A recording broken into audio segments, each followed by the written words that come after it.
Ayan, magandang araw po sa inyong lahat. Kay mga kapatid sa liwanag, welcome back po dito sa Bono Magos PH, kung saan sinusuri natin di lamang ang personal na kapalaran, kundi pati ang mas malalim na energy ng ating bayan at pamahalaan. So ngayong araw na ito, gagamitin natin ang isang special na 10-card tarot spread na tinatawag kong Nation's Fate Layout. Okay, sa Government and Politics Edition. So ang spread na ito ay ididisenyo upang ibigyan tayo ng mas malalim na pangunawa sa kalagayan ng ating bansa, pamumuno at boses ng taong bayan at mga nakatagong impluwensya na maaring humuhubog sa direksyon ng ating kinabukasan. So sa bawat card, susuriin natin ang mga tanong tulad ng ano ang tunay na kalagayan ng bayan ngayon, ano ang intensyon ng mga nasa pamahalaan, ano ang collective energy ng mga tao at ano ang mga lihim o puwersa ang nakakaapekto sa ating lipunan. So, tatalakayin din natin kung paano nakikialam ang ibang bansa sa ating sitwasyon, kung ano ang mga anino ng kapangyarihan o korupsyon ang dapat harapin at sino naman ang nagdadala ng pag-asa at liwanag para sa pagbabago. Now, sa huli, ilalantad ng mga baraha ang hinaharap ng sambayanan at mga karmic lessons na dapat matutunan at ang prophecy o pangmatagalang kapalaran ng ating bansa kung magpapatuloy tayo sa kasalukuyang landas. Kaya manatili kayo hanggang sa dulo dahil dito lang. Okay? Hindi lang ito simpleng pagbabasa ng tarot, isa itong collective na paglalakbay ng pagkilala sa ating bayan, pamahalaan at sa ating mga sarili bilang mamamayan. Kaya kung handa na kayo, simulan na natin ang pagbubukas ng mga baraha.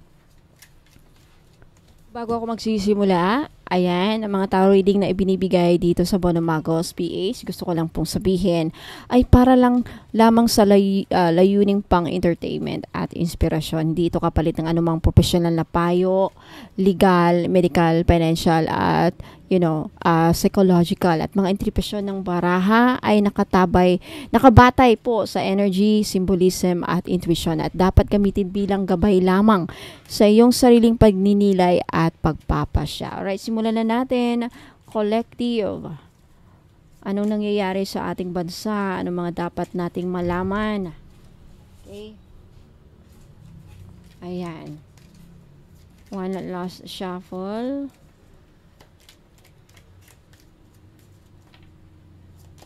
You have the 5 of Wands.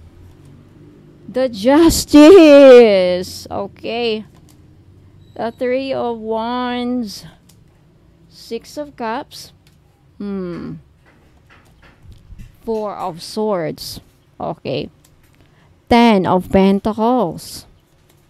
The Hangman. The Judgment. Ooh. The Hermit. Ooh. The 7 of Swords. OMG. Alright, umpisa na natin.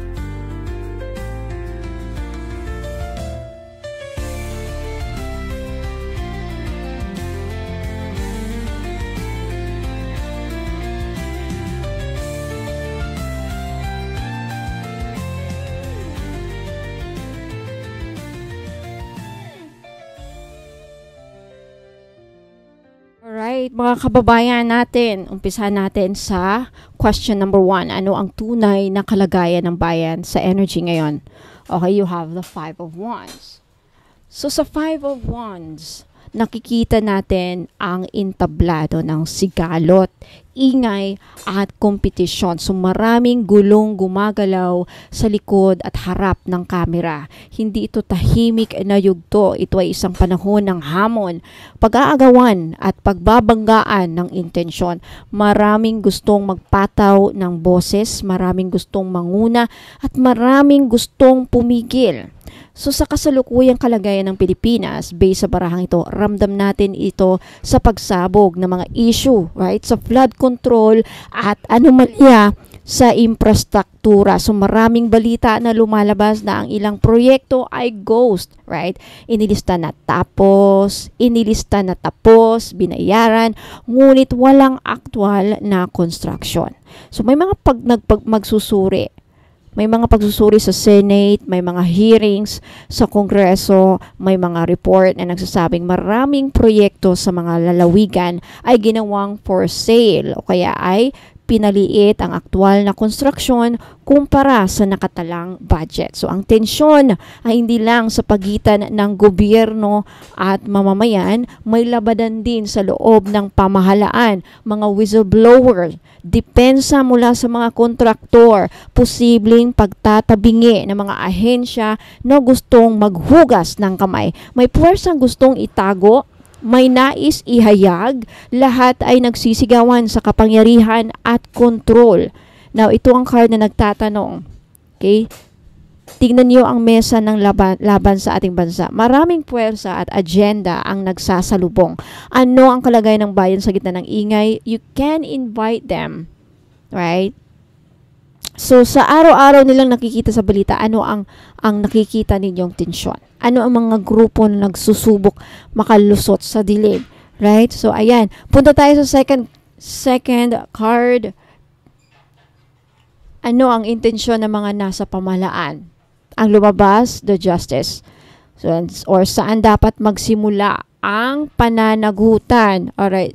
The justice ay sumasalamin sa balansi, hatol at prinsipyo ng katarungan. Hindi ito barahan ng paghuhusga ng walang ebidensya, kundi ng patas na proseso, ng pagsukat at pagsaalang-alang ng pagsasauli sa tamang tugma sa mali. So sa konteksto ng Pilipinas natin, sa bansa natin ngayon, no, sa Pilipinas, ang intensyon ng pamahalaan ay tila nakaposisyon sa pangunahing tanong.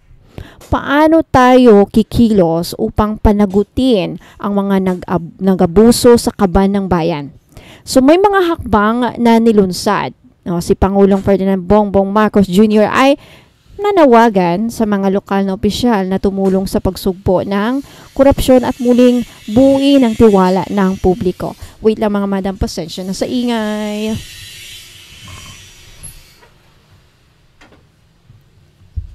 Pasensya na po sa ingay. So, na ang gobyerno at kongreso naman ay, nagsimulang magsagawa ng mga investigasyon sa anomalya ng food control projects.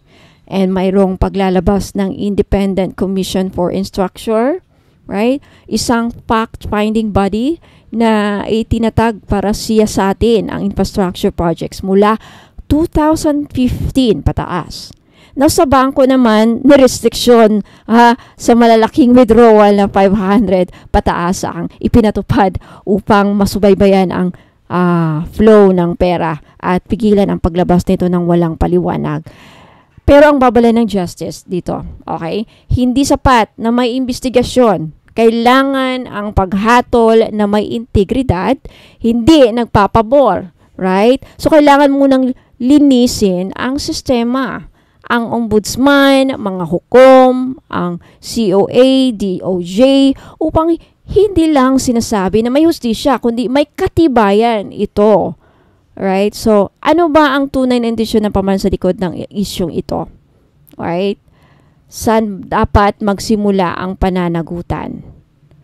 So, ano ang dapat unahin? Sino ang titigan? Sino ang papakinggan? At paano natin malalaman na patas ang hatol? Right?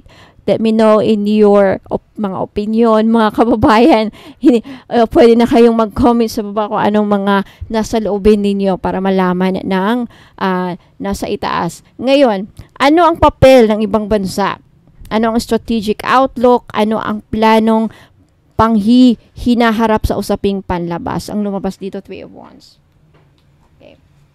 Now, ang Three of Wands ay baraha ng pananaw sa hinaharap.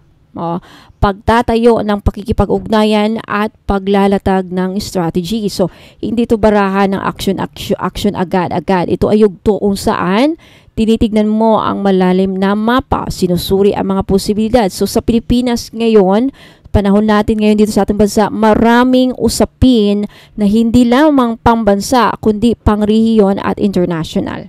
Sa Scarborough Shoal, patuloy ang pagmamanman sa posibleng pagsasabing nature reserve ni China. Ngunit marami eksperto ang naniniwalang ito ay pretext para sa militarism. Right? Now, ang Pilipinas ay nagiging maingat sa mga usapin sa US, China at iba pang regional powers. Hindi basta-basta sumusunod sa isa lang. Sinusukat ang timbang ng bawat hakbang. Na may ulat na ginagamit ng China ang disinformation campaign sa Pilipinas via mga fake accounts para i-undermine ang Philippine-US alliance at palakasin ang narrative pabor sa Beijing. Ang Three of Wands ay nagsasabing hindi sapat na ipagtanggol lang ang sarili. Kailangan mong isipin kung paano ka makikipagsabayan sa mas malaking board game ng geopolitics, right? So, sa panahon nito, paano natin kinoconsider ang epekto ng mga dayuhang bansa sa ating direksyon? Right? Ano ang strategic outlook ng ating pamahalaan sa likod ng mga diplomatic action at paano tayo dapat tumugon, right? So, tignan natin yung kasi right now, ang Three of Wands ay tumitingin sa pananaw sa hinaharap. Right? Also, pakikipag-alyansa at pananaliksik ng bagong direksyon. Sa usaping international at seguridad, may malaking mga activities like ang Pilipinas ay nanonood ng aksyon ng China sa disputed waters, nagprotesta laban sa militarisasyon ng Scarborough, right? Nagkaroon ng flag raising ceremony. Ayan. So, sa Three of Wands, tinitignan natin ang direksyon ng bansa sa pakikipag-ugnayan sa ibang bansa. So, sa kasalukuyan, may tensyon sa dagat, flag raising, at presence ng drone, right? Bahagi ito ng strategic outlook ng Pilipinas sa South China Sea. Hindi lamang defensive stance, pero surveillance at diplomatic positioning ang nakataya. Alright? So, what else? Now,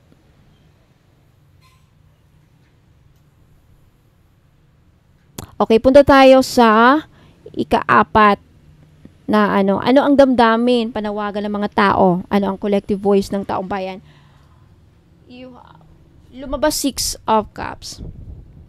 So, ang Six of Cups ay tema ng nostalgia, emotional na koneksyon sa nakaraan at idealismo. So, sa pampublikong kamalayan, maraming humahawak sa mga lumang simbolo at alaala ng people power, protesta laban sa korupsyon at petisyon para sa moral governance. And I also feel like majority of the taong bayan ngayon sa bayan ng Pilipino ay kinukumpara ang dating pamumuno ng mga dating naging ex-president.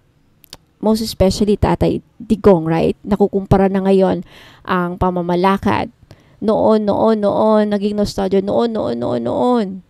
Kahit noon pang nagdaang before pa sa COVID and most especially around COVID, nakukumpara. Siguro marami din na iba't ibang opinion nga lamang, right? Ngayon, aside from that, yung trillion peso march, right? Very recent ito na nostalgia moment. Baha sa Luneta na ginanap noong September 21, simbolikong petsa ng martial law na ginamit ng taong alaala ng EDSA para ibato ang hinaing sa kasalukuyang anomalya. At marami ring activist groups like simbahan, estudyante at iba pang sektor ang nagbunyi rin bilang pahayag na hindi kalimutan ang nakaraan. So, ang Six of Cups ay nagdadala ng tinig ng mga mamamayan, gaya ng panawagan ng masa. Huwag nating kalimutan mga laban ng ating nakaraan para iguhit ang tama sa kasalukuyan sa ating bansa. Ginamit ang alaala ng people power at protesta upang ipahayag ang galit at pag-asa laban sa katiwalian. At I also feel with the Six of Cups, maraming mga sambayan ng Pilipino, mga mamamayang Pilipino, ang namimiss. Hindi lahat, although hindi lahat, pero majority kasi this is a collective reading, the very strongest energy ang lumabas. So, Six of Cups, marami sa ating sambayan ng Pilipino ang nangungulila kay Tatay Digong sa mga nakaraang administrasyon, nakukumpara ngayon, at nakukumpara. Bumabalik sa kanilang alaala, right? Ang mga nangyari noon. So, naging nostalgic ang mga buong sambayanan. And because of that, na naging nostalgic, na hindi maiwasang makumpara ang mga dating pamamahala ng mga dating naging pangulo, lalong-lalo na si Tatay Digong. Right? Lalo-lalo na yung maraming mga Pilipino ang minahal ang dating pangulo na si Rodrigo Duterte, right? President, ex-president, dating pangulo. So, ayan, daming alaalang bumabalik. Dami sigurong naisip. Kanya-kanyang opinion ito. Di ko maisa-isa. Marami. Nami-miss. Bumabalik ang alaala. Nakukumpara. Right? So, kayo mismo, mga viewers ko, ano ang naaalala ninyo? Right? Paano nyo nakukumpara? Malalaman natin na sigaw ng bayan. Alright, now, ano naman ang nakatagong impluensya? Ano ang hindi nakikita sa likod ng desisyon? Ano ang dapat pahigaan or pag-recharge? You have the Four of Swords. Now, ang Four of Swords ay nagpapahiwatig ng pahinga, pagre-retiro, pansamantala o paghahanda bago muling lumaban o bagong laban. So sa konteksto ng pamahalaan at lipunan, maaring may silent strategizing na mangyayari. May internal regrouping o pagtatago ng intensyon habang naghihintay ng tamang timing. So sa likod ng malaking akusasyon at protesta, may mga pagpaplano sa executive branch para sa internal siguro audits, commission o restruktura ng DPWH at iba pang ahensya. And may mga probisyon ang gobyerno na suspindihin ang travel ng mga opisyal ng DPWH para hindi makadisappear sa investigasyon. Pwede rin itong simbolo ng pagpapahinga ng mga publiko, pagod sa mga controversy, humihingang mental muna sa sobrang politics. Like, kasi nga, grabe ang nangyari, right? So, naghihintay ng malinaw din na direction. So, sa Four of Swords, nakikita na natin ang ito yung yugto ng quiet before the storm. May mga kilos na ginagawa sa private, may internal auditing, travel suspension, at reorganization. May pahinga rin ang taong bayan.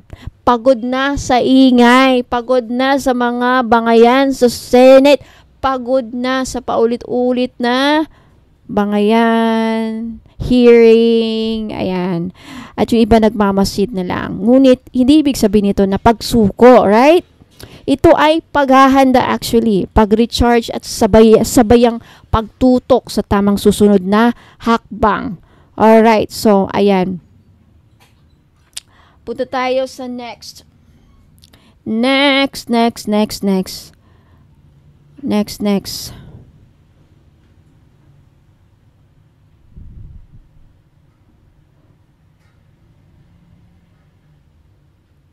Next, you have the Ten of Pentacles.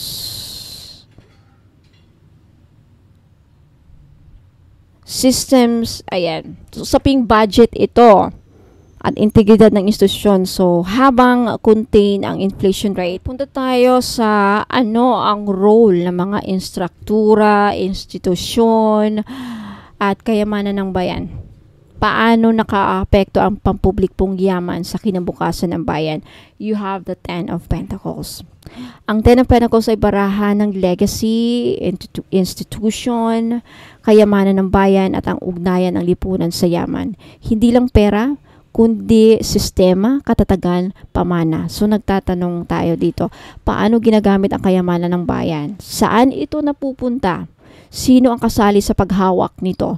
So sa Pilipinas ngayon, malaking usapin ang pangbansang budget, integridad ng institusyon at paggamit ng pondo para sa sustainable development.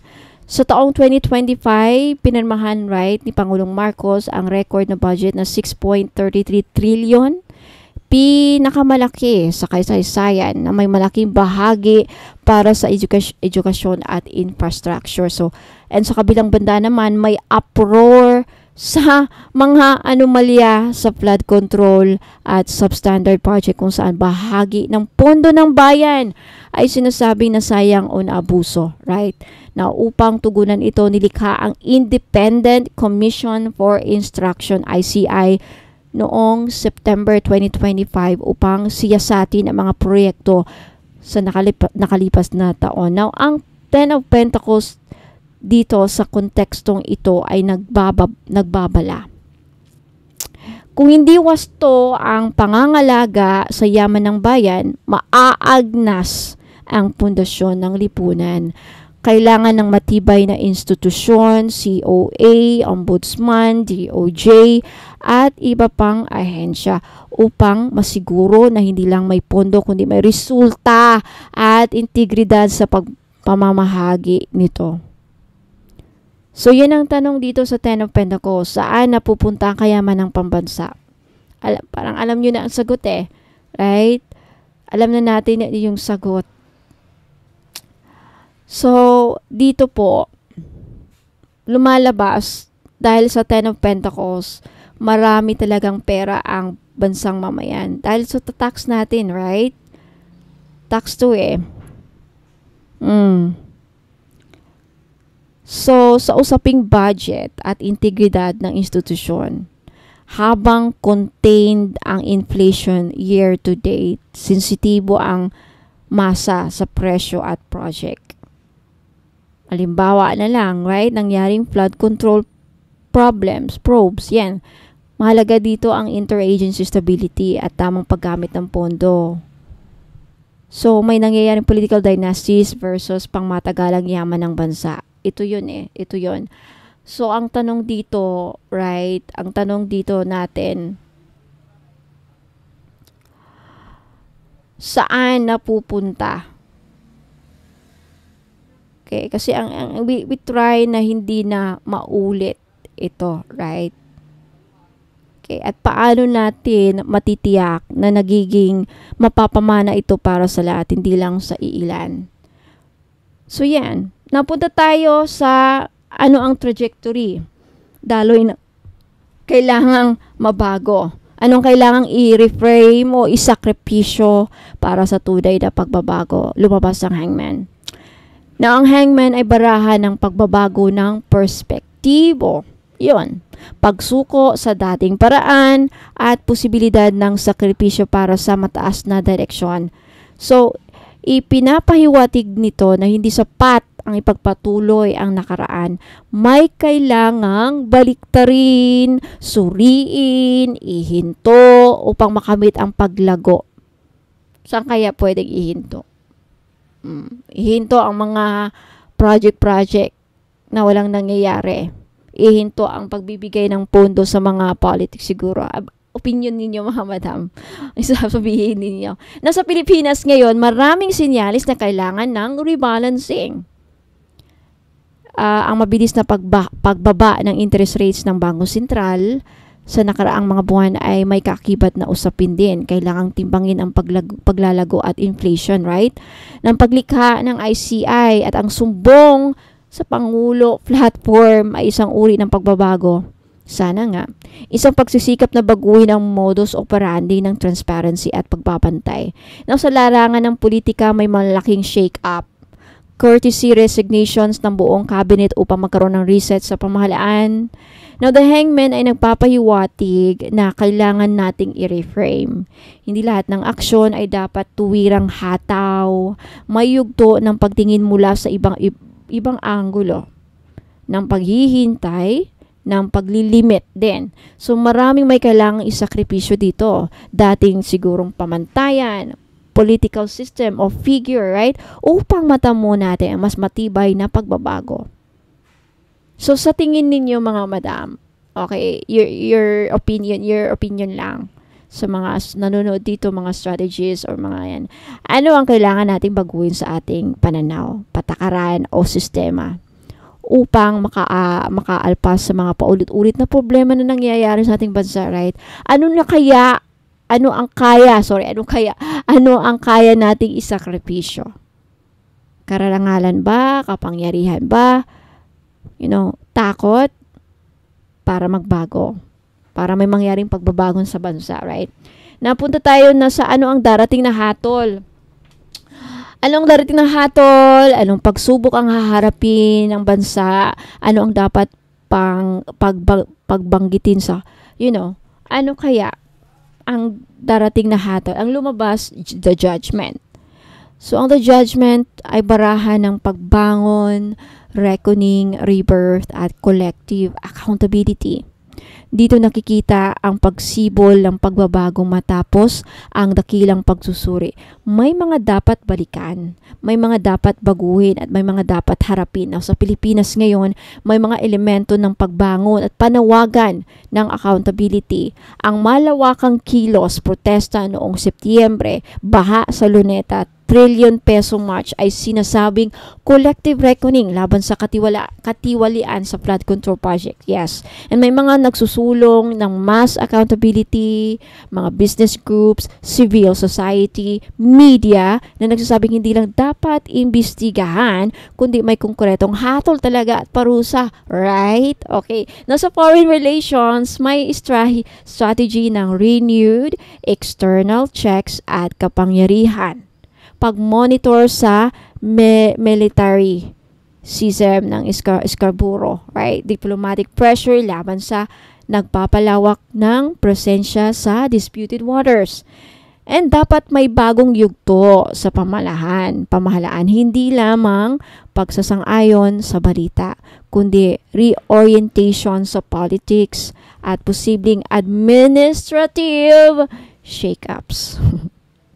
So, ang card nito ay nagsasalita na nasa ating kamay ang pagkakataong bumangon, pero kailangan ng collective action, hindi solong leader. Kailangan ng panawagan na hindi na pwedeng bawiin ang panagot at dapat may bagong simula talaga.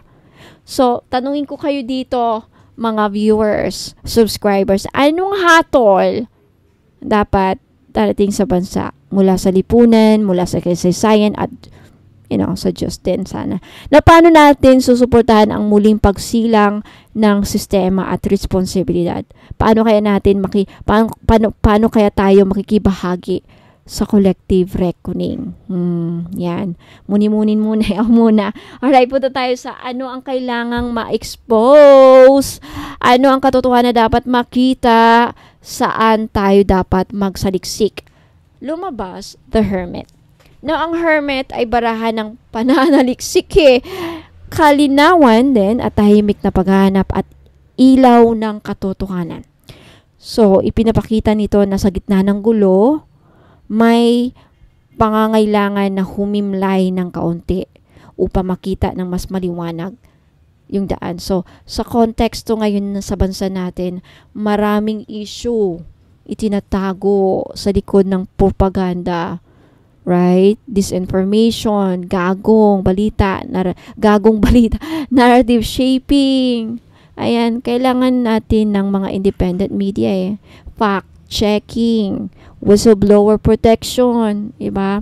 Now, ang pamahalaan ngayon ay naglalabas ng mga proyekto gaya ng comic book upang kontrahin ang China disinformation sa South China Sea. Ito rin ay simbolo rin ng Hermit na napaglalantad ng totoo sa harap ng maling kwento.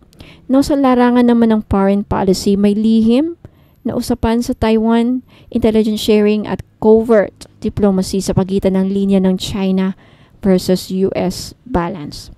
Now, ang hermit ay nagsasabing, may ilaw sa loob ng dilim. Huminto, tanungin, saliksikin. Kailangan masusing panaliksik bago maniwala sa nakalatag na narrative, right? Huwag basta tumanggap ng mga propaganda, hanapin ang original source, tanungin ang bakit at kanino. So, sa inyo mga madam at sir, tanungin ko ano ang mga katotohanan na hindi pa natin nakikita sa tingin ninyo? May alam ba kayo? Ano ang mga dapat saliksikin natin ng mas malalim? Kasi part kayo dito this is our land, this is our home, this is our country. And kayo bilang mamamayan, dito tayo nakatira, right? So, may right kayo mabigay ng opinion. So, may mga kontrata, dokumento, testimonya siguro na. And then, paano kaya tayo magiging ilaw sa sariling komunidad natin? Let me know in the comments kung ano ang opinion ninyo, ano sa tingin ninyo. Ayan. Now, ngayon, last but not the least, anong lihim o maskara ang naroon? Anong covered na kilos? Sino ang, right? So, ayan. Actually, this answers the questions, this answers the question, yung prophecy ng nation, yung long-term vision, kung saan patungo ang bansa sa spiritual, political at karmic na antas, at anong magiging kapalaran ng bayan kung magpapatuloy sa kasalukuyang landas, right? So, you have the 7 of Swords. Now, ang 7 of Swords ay barahato na panlilin lang, lihim na plano, stealth moves, manipulative na taktika. So, ipinapabahatid nito na may mga bagay na nangyayari sa likod ng tabing. Hindi lantad, hindi sa headline, kundi sa anino. Lagi kong sinasabi sa live may mga lihim, nililihim sa bayan tinatago. And also, itong 7 of Swords, this is very deceptive Sa tingin ko talaga, parang niloloko tayo. Niloloko lang talaga tayo. So anyway, ibibase ko na lang sa baraha, okay? But that was my personal opinion. Sa Pilipinas ngayon, maraming sinyalis ng clandestine maneuvers. May pahayag sa Senado na ang ilan sa mga flood control project ay sinadyang ginawang stop standard upang ang sobrang cost ay mapunta sa kickback ng kontraktor. Right, ito yun. May isa pa na may license renting scheme kung saan dominant contractors ang nagmamayari ng rating at inuupahan upang makapasok sa mas maraming proyekto. May mga lumalabas na lihim na pagpapanago ng mga contractors sa ibang bansa. Nagtatago sila. Travel bans at mga paghahanap ng loophole sa procurement law upang baliwalain ang transparency. Now, sa foreign domain, may mga karagdagang info ops mula sa China na naglalayong manipulahin ang opinyon ng publiko sa Pilipinas territorial disputes. Now, ito ang 7 of Swords ay pabala. Bantayan ang mga maskara kung sino ang naglalakad sa hukay at hindi sa daan. Huwag padalos-dalos maniwala sa mga announcements o propaganda. May strategy sa dilim May strategy sa dilim. May mga hindi sinasabi ang mga nasa itaas, mga madam at sir. May mga nililihim sa atin. May nililihim sa mga taong bayan. Na lumabas sa baraha. Na I think, ito yung future ito yung prophecy na itatago pa rin talaga nila. Baka ito na nga, hindi pa rin talaga nila, wala pa rin talaga sigurong mangyayari. Lagi tayong lulukohin. Ito kasi 7 of Swords, pangluloko Pangluloko sa bansa. Pangluloko sa mamamayang Pilipino. Nakakainis.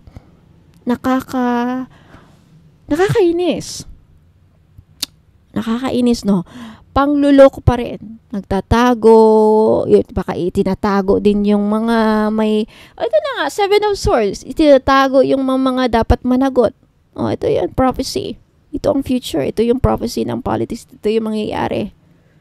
Baka itatago rin talaga. Ito hindi ko to buburahin. Pero alam nyo kasi, disclaimer lang po, mga lahat ng tarot readers, nagbabago kasi yung energy. Pero at the moment right now, this is the current energy, the strongest energy na nangyayari sa bansa natin. Seven of Swords, tinatago. Tinatago ang mga ebidensya, tinatago ang mga informasyon na dapat nating malaman ng sabayan Pilipino. Tinatago ang mga dapat managot. Tinatago ang mga may kinalaman o mga sangkot. Tinatago. Panluloko, Seven of Swords. Deception. Deception sa taong bayan. Nakakainis. Ay, nako. So, ito closure na lang tayo, okay? Abangan nyo ulit next time yung update dito, mga madam. Once a week ako mag-update dito sa banda. Kasi malaking energy to, mabigat. Ako nagbibigat ang Seven of Swords. So, ayan, closing na tayo. So, again, sa 10 baraha, dito makikita natin malaking drama ng pambansang entablado, right? Sigalot, Five of Wands. Pangailangan ng katarungan. Talaga, justice, lumabas. Kailangan natin ng katarungan. Lumabas, para nakita yung pag-shuffle ko, mga madam. Alright, nakita niyo na doon pag-shuffle, lumabas justice. Kailangan natin ng katarungan. May strategic na pananaw na kailangan 3 of Wands, panawagan ng masa. 6 of Cups, ibalik yung dating pamumuno ng mga Duterte siguro. Opinion ko lang yan, 6 of Cups. Paghinto at pag-reflect, 4 of Swords. Intrigidad ng institusyon with the 10 of Pentacles. Pagbaliktad ng pananaw with the Hangman. Kolektibong pagsibo with the judgment part, paghahanap ng katotohanan with the Hermit. Lahat tayo naghahanap ng katotohanan, right? At mga lihim na kilos, yun na nga, 7 of Swords. May mga lihim. O sana itong lihim na pagkilos, sana ikakabuti ito sa ating bansa. Hindi ito simpleng forecast, mga madam, right? And sir, mga kababayan ko, ito ay panawagan sa pagkilos.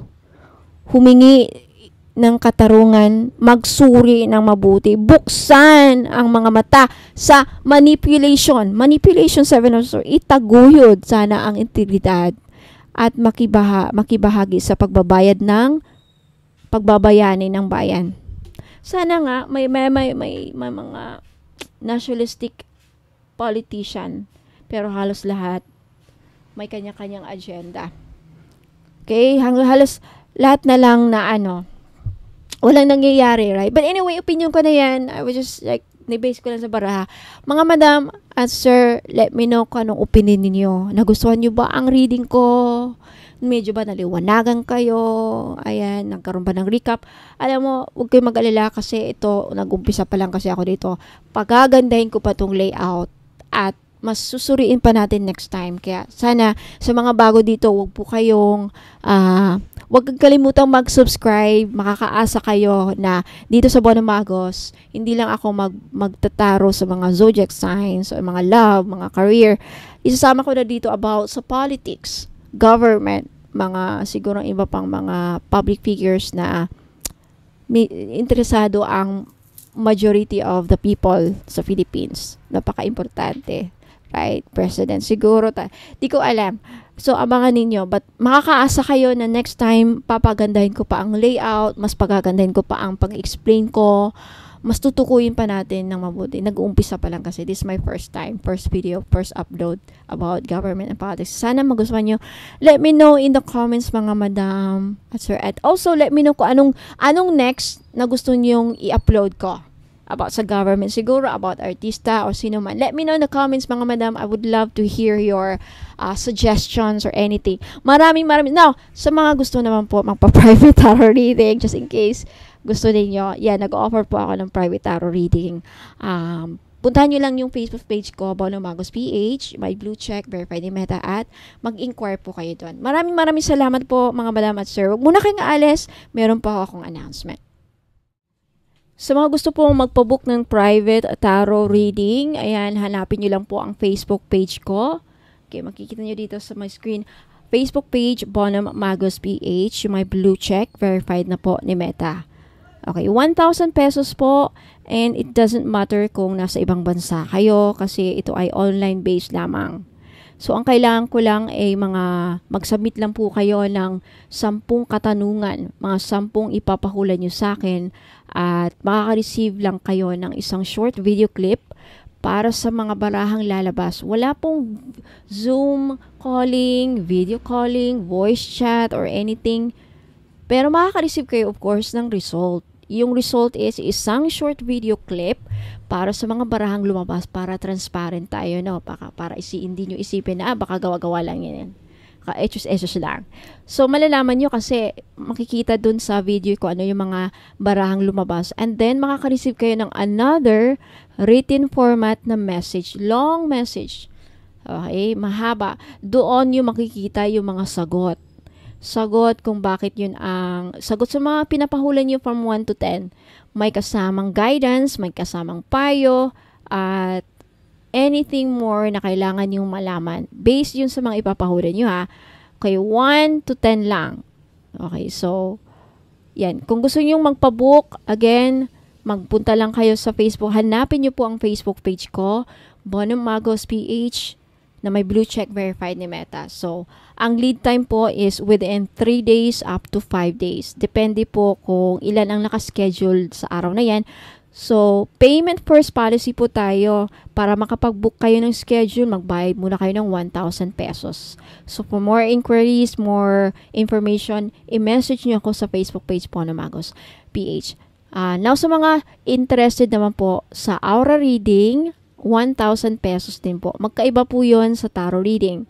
Sa aura reading naman po, if hindi lang aura ang malalaman mo doon. Hindi lang kung anong kulay ng aura mo at anong ibig sabihin ng kulay na yon at ilan. Posible kasi sa aura reading, baka hindi lang iisa, baka 2 o 3 ang aura mo. So, explain doon. Hindi lang yun ang lalabas sa aura. Sa aura reading din po, malalaman natin kung ano yung mga balakid mo if ever meron. If ever meron kang balakid, ano yung mga yun? Okay? Baka yun ang mga dahilan. Yun talaga ang dahilan. Lalo na kung nagtataka ka kung bakit hindi ka umuusad, hindi ka sinuswerte, feeling mo lagi kang minamalas. Kaya makikita po sa aura reading kung ano yung mga balakid. Plus, dahil nakita na natin kung ano yung mga balakid mo, bibigyan pa kita sa aura reading ng mga crystal recommended crystals na pwede nyong bilhin sa akin or pwede rin sa iba o baka meron na kayo. Crystals na pwede nyong bilhin as bracelet, necklace, or tower points, or kahit geode man lang, o kahit simpleng bato na pwede nyong hawak-hawakan. Any kind of stones. Okay? So, malalaman doon. May 3, may 4. Depende kung anong ilan ang kailangan mo. Lalabas sa aura reading. Plus, aside from that, bibigyan pa kita ng ritual na dapat mong gawin or dapat mong ipagawa para matanggal yung balakid na na-mention doon sa aura reading mo. So, di ba, sulit-sulit. Sulit na sulit. So, 1,000 pesos, baka yan na ang kasagutan sa mga lagi niyong tanong na bakit hindi ako muusad, bakit hindi ako successful, bakit minamalas ako sa love. Sa love life, pwede niyo i-apply sa love life, sa career, sa trabaho, negosyo, ayan, lahat na. At yung kulam naman, very rare po lalabas sa aura reading. Case-to-case basis. Depende po yan kung gaano katindi. Malalaman din doon kung may nag-i-evil eye kayo, nag-i-evil eye sa'yo. So, sa gustong magpa-book, again, same po sa ruling sa tarot reading. Magpa-book kayo, magbayad po kayo para sa schedule or magpa-book. Within 3 to 5 days din po ang lead time or matatanggap nyo ang result. Okay? Kung private tarot and aura reading ang ibubuk din nyo, depende po sa schedule. Pwedeng isabay lahat. Pwedeng magsabay ang result o pwedeng mauna yung isa and then susunod. Depende talaga sa schedule ko po kung ilan ang nakabook. Okay? Now, sa Akashic Records naman po, magkaiba ang price. Meron kasi kayong pagpipilian doon. Kaya mag-inquire kayo sa Facebook page. Now, sa Akashic Records naman, sa Akashic Records, hindi lang past lives ang malalaman mo doon. Kung anong naging past lives mo. Kung ilan ang naging past lives mo. Ilang past lives ang pinagdaanan mo. Bago ka dumating dito ngayon sa current life mo ngayon sa taong ito. And then, especially if you're a black sheep of the family, feeling mo lang if ever, feeling, parang or may nagsabi na sa'yo, o narinig mo na, may nagsabi sa'yo na black sheep ka ng family, sa Akashic Record, malalaman din doon. May connection doon. Kasi ang mga black sheep of the family kasi, iba yung kapalaran nila sa mga kapatid nila. Sila yung parang outsider sa family.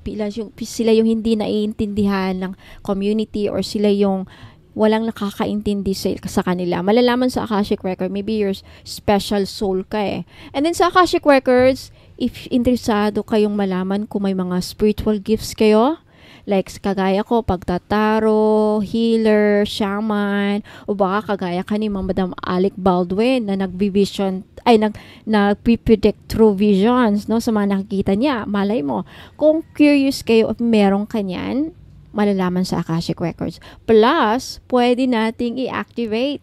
Pwede nating ma-activate. Okay, sa Akashic Records. For more inquiries, kasi titignan doon kung anong tier ang pipiliin yung, kasi iba-iba ang bayad sa Akashic Records. So again, for more inquiries, for more information, mag-message lang kayo. Mag-inquire kayo sa akin sa Facebook page, Bono Magos PH. Now, sa mga gusto naman pong magpa-ritual, sa ritual po, kung ano yung gusto nyong iparitual, libre na kapag bibili kayo ng item. Okay? Now, sa ritual naman, kung wala kayong alam na ritual, like for example, hindi nyo alam, kasi may mga ritual kasi na very popular na around sa atin, like ancestral healing, generational curse, cord cutting, mga ganyan, mga ritual, or full moon ritual, abundance ritual.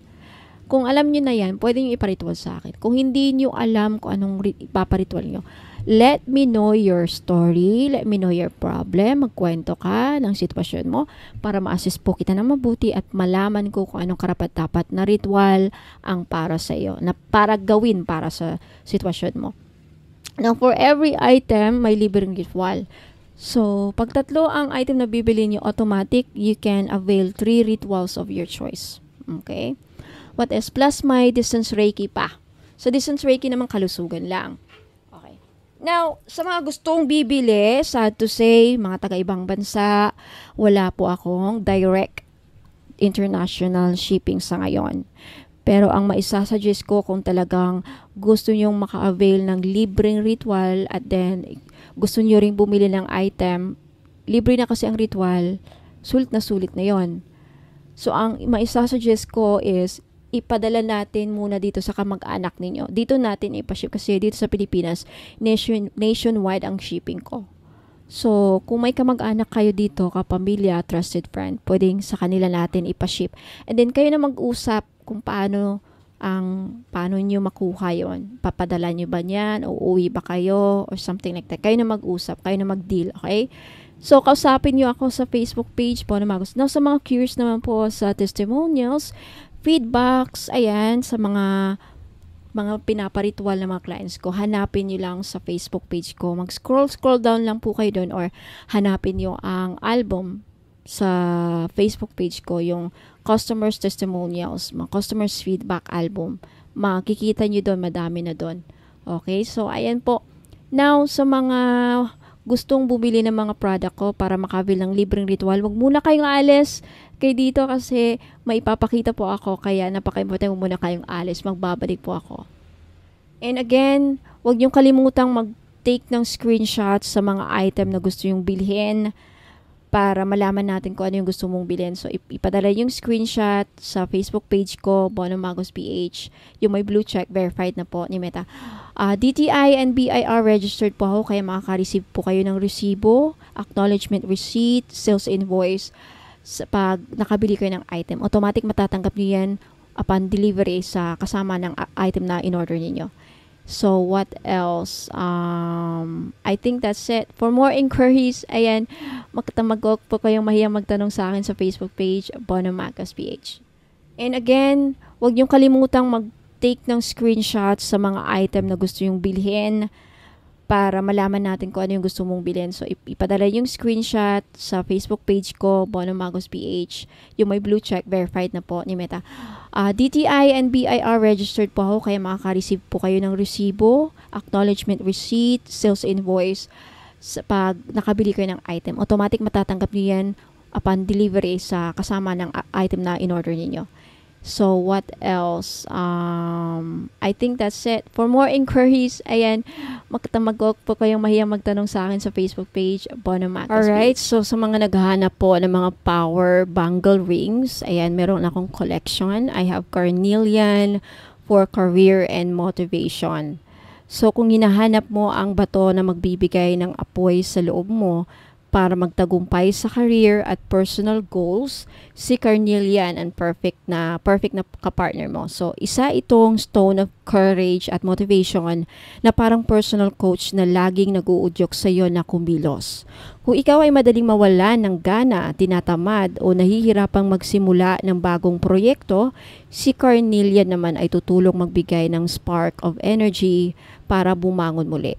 Napakaganda nito sa mga taong nagtatrabaho sa creative fields, mga writers, artists, performers, content creators dahil binubuksan nito ang imahinasyon at creativity.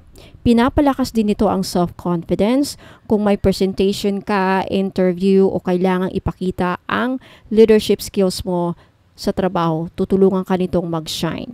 Sa career at negosyo, si carnelian ang magbibigay ng focus, determinasyon at winning spirit para maabot ang pangarap mo.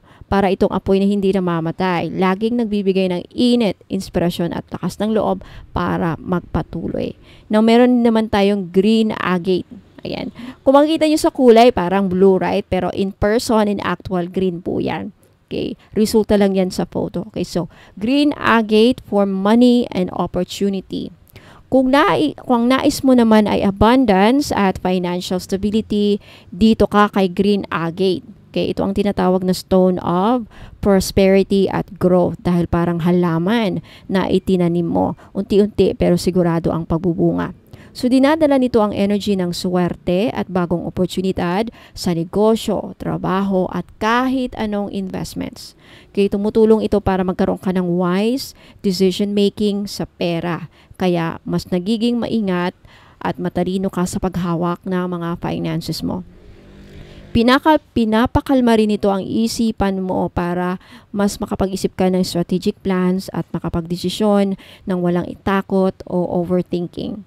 Para sa mga negosyante, makakatulong itong maka-attract ng mas maraming customers at deals habang pinapanatili ang stability ng kinikita. So, si green agate ay parang financial guardian mo. Nagbibigay ng steady growth at proteksyon para sa long-term na kasaganaan. Napunta naman tayo kay black agate. Black agate for health and protection. So, kung hanap mo naman ay shield laban sa mga negativity at masamang energy, si black agate ang kakampi mo. Isa itong napaka-powerful na bato ng grounding at protection. Protection sa kahit na anong klase ng sakuna or danger. Kaya hindi ka madaling maapektuhan ng inggit, chismis, malas o kahit psychic attacks. Okay? Tumutulong din itong protektahan ka sa mga anong klase ng disgrasya. Okay, iwas sa anong klaseng sakuna. Pag madalas kang nagbiyahe, iwas disgrasya, iwas sakuna sa daan, sa road. Okay, so para itong energetic shield na laging nakapalibot sa iyo, nagbabantay at sumasalo ng negative vibes para hindi ka tamaan. Pinapalakas nito ang immune system at immune system mo at tumutulong sa katawan mo para makarecover mula sa stress at pagod. Kung ikaw ay madaling madrain emotionally at physically, si black agate ay magbibigay ng balanse at stability sa iyo. Maganda rin ito para sa meditation dahil nire-release nito ang mga blockages sa katawan at aura para makabalik ang healthy energy flow mo. So isipin mo ito na parang protective armor, no? Pinapanatiling malakas ang katawan, malinaw ang isipan at ligtas ang kaluluwa mo mula sa masasamang impluwensya. Napunta tayo sa golden agate. Last but not the least, si golden agate for joy and success. So kung nais mo ng positivity at tagumpay sa buhay, si golden agate ang magdadala ng araw sa puso mo. So, isa itong stone of happiness and success na nagpapalabas ng warm at joyful energy. Tinutulungan ka nitong makita ang magagandang bagay kahit nasa gitna ka ng problema. kaya laging may hope at optimism. Pinapalakas nito ang self-worth at naglalabas ng natural charm. Okay? Kaya mas nagiging attractive ang iyong aura sa tao at sa mga opportunities. So dinadala nito ang energy ng victory at accomplishment. Kaya napakaganda para sa mga taong may goals sa business, career at relationships. Kapag suot mo ito, parang lagi kang may inner sunshine na nakakapagbigay ng motivation at good vibes hindi lang sa iyo kundi pati sa mga tao sa paligid mo. Si golden agate ay parang liwanag ng araw na bibigay ng kasayahan, good luck at tagumpay saan ka man dalhin ng tadhana. So again, carnelian for career booster at motivation spark. Si green agate naman for money magnet at opportunity opener. Si black agate for health stabilizer at protection shield. Si golden agate for joy bringer at success attractor. So lahat ng apat na ito ay hindi lang palamuti, no? Kundi power rings na makatulong i-transform ang bawat aspeto ng iyong buhay. Limited stocks only. Ayan. Kung gusto nyong bilhin, take a screenshot at ipadala ang screenshot doon sa Facebook page ko, Bono Magos PH, yung my blue check, verified ni Meta, at sabihin nyo sa akin kung alin dyan ang kukunin mo at ilang piraso. Okay, kasama nito kapag bumili kayo, lahat ng items ay dadaan sa 38 steps of blessing ritual. Ang inclusions na kasama dito, kapag bumili ka ng kahit isa lang ring, meron kang isang free ritual of your choice sa kahit anong aspeto. Isa lang, okay? Like for example, isang item ang binili mo, isang ring, so isang ritual. Mamili ka na lang kung sa love pa yan, sa money, sa career, kahit saan man, ano mang gusto mong iparitual. May kasama ring free distance Reiki healing. Kung sino ang may sakit, may karamdaman, pwede nyo pong ipa-distance Reiki healing sa akin. Pero alam mo, disclaimer lang po ha, kung meron ka ng matitinding sakit na nararamdaman ninyo, magpakonsulta agad sa doktor. Okay? Lalo na kung talagang umiiyak na kayo sa sakit, talagang hindi nyo na makayanan, kailangan na po ng doktor. Okay? Ayan. Now, another is surprise freebie. Lahat ng bibili niyo makaka-receive kayo ng surprise freebie. So, ayan. Shops policy, no COD, wala pong cash on delivery dahil dadaan po sa mga ritual ang mga items niyo plus gagawin ang inyong ipinapa-request na ritual bago i-ship ang item nyo. Kailangan yung bayaran agad. Payment first policy po tayo. And then no refund, no exchange policy po tayo. No return, no exchange, no refund. So sa mga gusto pong mag-order, ayan, take a screenshot at ipadala yung screenshot sa akin sa Bono Magos PH Facebook page. Hanapin nyo po yung may blue check, verified na po ni Meta. Maraming salamat. Ayan, meron pa akong susunod nito. Black tourmaline bracelet with lotus cinnabar charm. Ayan, perfect sa mga naghahanap ng proteksyon sa lahat ng mga psychic attacks like pangkukulam, inggit, nag-i-evil eye, gumagawa ng sumpa sa inyo, no?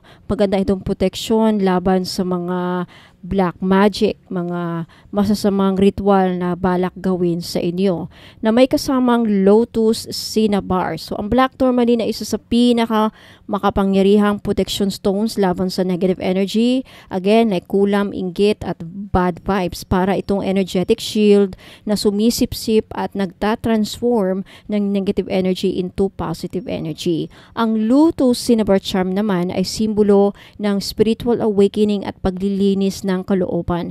Ang cinnabar naman ay kilala bilang stone of abundance na umaakit ng wealth, prosperity, abundance at success. Pinagsama, ito ay nagbibigay ng proteksyon at kasaganaan sabay-sabay. So ang mga benepisyo, matinding proteksyon laban sa mga psychic attacks at inggit, nagbibigay ng grounding at inner charm, umaakit ng swerte at kasaganaan sa negosyo at career at nagbubukas ng daan para sa spiritual growth. Kasama ang 38 steps blessing ritual, isang distance Reiki healing, isang prayer ritual request at isang free freebie na surprise. So sa mga taong lagi exposed sa mga toxic environment, nakakaranas ng matinding stress o gustong protektahan ng kanilang sarili laban sa mga masasamang tingin at malas habang ina-attract ang swerte at blessing sa buhay, para sa inyo to. Grab this opportunity. Limited stocks lang po, 10 lang. So kung gusto nyong bilhin, take a screenshot at ipadala po ang screenshot sa Facebook page ko, Bono Magos PH, na may blue check, verified na po ni Meta. For only 1,980, may mga kasamang at inclusions. Sa mga naghahanap naman po ng mga high-end o very expensive, high-quality na mga jadeite, meron akong IC jadeite na gawa sa Laughing Buddha. Na Corva, na kinerve sa Laughing Buddha. No? So this is 9,999. Yes. So far, isa sa mga expensive, high-end jewelry ko dito, no? So, ang necklace cord niya is S925 gold necklace. Ayan, so, hindi lang ito palamuti, isang gabay para sa swerte, nagbibigay swerte, kasaganahan at katahimikan ng inyong kalooban. So, ang pendant na gawa sa tunay na green IC jadeite, isang napakabihirang uri ng jade na kilala sa kanyang malamig, malakristal na anyo at mataas na spiritual vibration. So, again, kasama nito ang S925 na gold-plated twisted necklace or yung ibang necklace na available, no, na cord. Basta S925 pa rin ang quality niya. So non-tarnish, non-fade. So mga spiritual na benefits, green IC jadeite, isa sa pinaka-powerful na prosperity stones, tumutulong sa wealth attraction, business growth, pangkalahatang proteksyon mula sa malas, inggit at curses, emotional calm, may dalang healing at mental clarity, nagbibigay longevity, ayan, harmony at inner peace. Ang Laughing Buddha naman ay simbolo ng kasiyahan, kasaganahan, good news at tagumpay sa lahat ng aspeto ng buhay. At may dala din itong proteksyon at manifestation power. So perfect combo para sa mga gustong mag-start over, makaahon at yumabong. So ayan po. Kasama sa inclusions, free distance Reiki healing, at isang personal ritual na request ko ano yung mga ipaparitual ninyo. At of course, may free private tarot reading up to 5 questions pwede nyong ipahula at isang surprise freebie po. Sa gustong mag-order, pwede nyo itong ipangregalo sa mga mahal nyo sa buhay. Ayan. If you want to order this, take a screenshot at ipadala yung screenshot sa Facebook page ko, Bono Magos PH, na may blue check, verified na po ni Meta.